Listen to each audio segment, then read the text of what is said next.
Okay, so we're going to quickly talk about perimeter.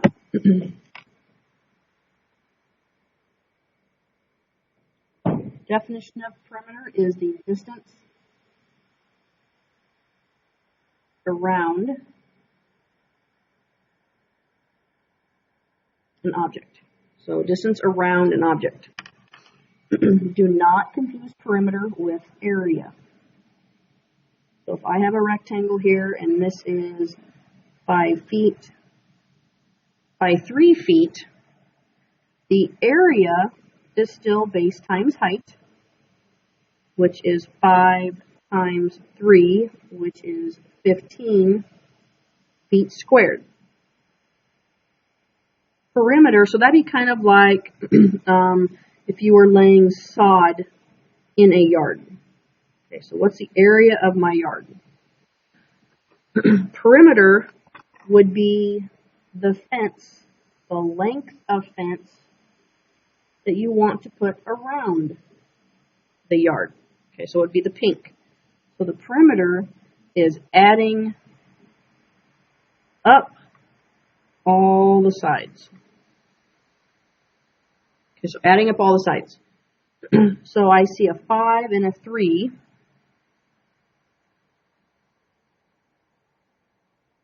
So then this length, I know it's the same, so this is going to be 5, and this is going to be another 3.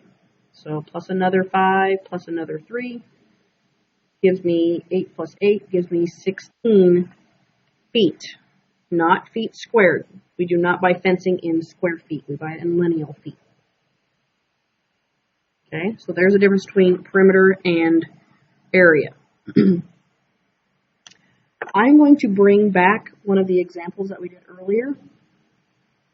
And it was this, often this is called like an L-shaped figure. So we had, this was 7 feet, this was 5 feet, 6 feet, and 11 feet. So if I want to find the perimeter of this, I'm going to have to add up all the sides. So I'm just going to go ahead and start here. I'm going to go ahead and go all the way around, making sure I have all my measurements. So there's 11, 7, plus 5, plus 6. Okay, so now I got to figure out what this measurement could possibly be. So this is why we had it kind of divided up, where if this much of it is 5, and this is also 5, which leaves this piece as a 6, because it has to total 11. So this would also be 6 feet. I have another 6. And then I got to figure out how long this is. Well, this is 6 feet here. So this much of it also has to be 6 feet. This much of it is 7. So this much has to be 7. So that gives me a total of 13. And I did this really weird, but so I have 18, 23, 29, 35, and 48 feet. So if this were, like I said, my living room or my bedroom and a walk-in closet, 48 feet would kind of be like the molding or the woodwork that would be at the bottom of the walls, okay?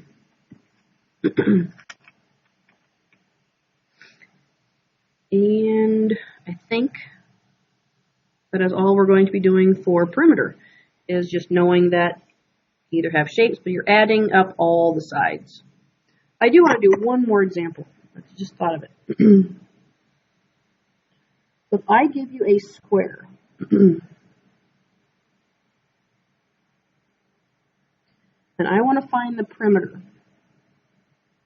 and I give you the area instead. So I'm going to tell you that the area of this, we'll say it is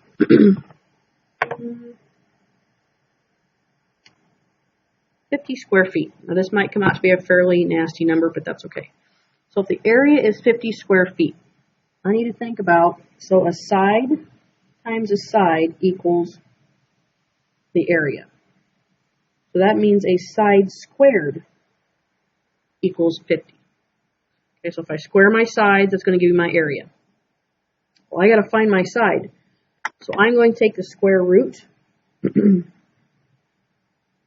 So one side is going to be the square root of 50. So if one side is the square root of 50, that means that one side is approximately equal to, we'll say, 7.1. Let's check that and make sure that it makes sense. So if this is 7.1, that means all sides are 7.1 because I said it was a square. So just to check, area equals side times side. Area equals side squared. So 7.1 squared should equal my area of 50. So 7.1 squared gives me 50.41. Now, there is a discrepancy because of rounding. My answer is very reasonable. So that means that each one is 7.1. So you can either think 7.1 plus 7.1 plus 7.1 plus 7.1 to find the perimeter, or 7.1 times there are 4 of them. So the perimeter is going to be 7.1 times my 4, which is about 28.4. And this would be feet because the area is feet squared, so the perimeter is going to be feet.